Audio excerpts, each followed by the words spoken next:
good morning mga kaersa. So, meron kaming whirlpool na for repair dito. Ang problema nito, sabi sa akin tatay, ayan, EA. So, meron akong gagawin mga kaersa, no?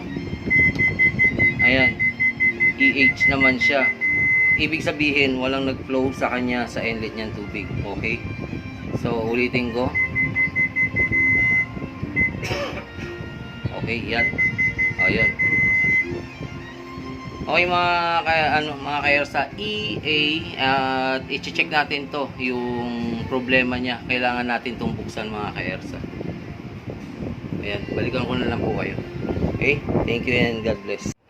Okay mga kaersa, so update lang tayo no doon sa may EA na problema. So power on natin to, yan. At select tayo ng program, play. Yan mga kaersa, hindi na nag-error. So ang isang problema rin nito, yung inlet niya, kasi buti na lang nakahanap ako ng board. Bumigay na rin yung board nito. Ang problema nito, continuous yung EA naman nito. Ito yung board nila sir dun sa client natin, yan. Yung system niya may problema dito kasi continuous yung EA nito. Tapos nung nagpalit tayo ng board, ayan na siya, naghihintay na lang siya ng tubig kung hanggang saan yung i-refill niya. Ayan mga kaersa.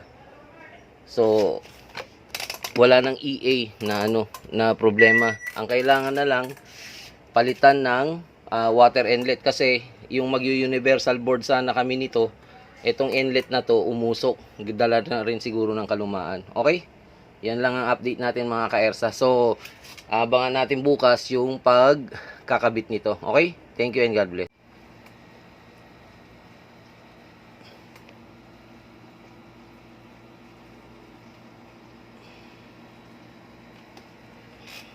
Ito mga kaersa, yung nakikita nyo ngayon during test to, nagma-manual test tayo dito ng tapos ito yung papunta sa water inlet. Ito naman yung indicator ng motor natin, inlet tsaka drain. Hihipa natin mga kaersa.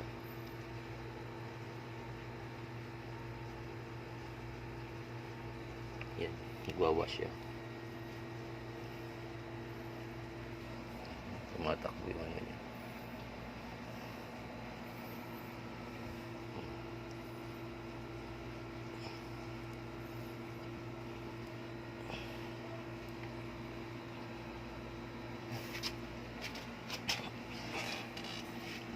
Nagpo-forward tsaka nagre-reverse siya during wash cycle niya.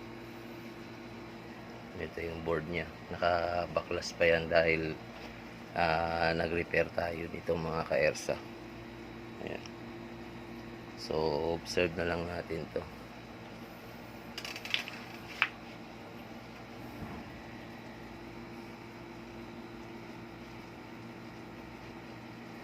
Okay, good afternoon mga kaersa. So ito na yung update, yung natin, yung Whirlpool na washing machine, yung EA yung problema. So nagtetest na lang kami, kasama ko si mami ngayon dito.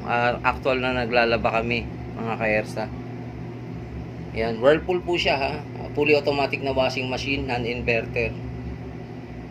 Yan. So yung mga napalitan ko dito, inlet, water level sensor, at saka yung board. Okay mga kaersa, sige, babalikan ko lang kayo at pipicturean ko pa kung hindi si mami, si daddy dito sa washing machine na to. Okay, thank you.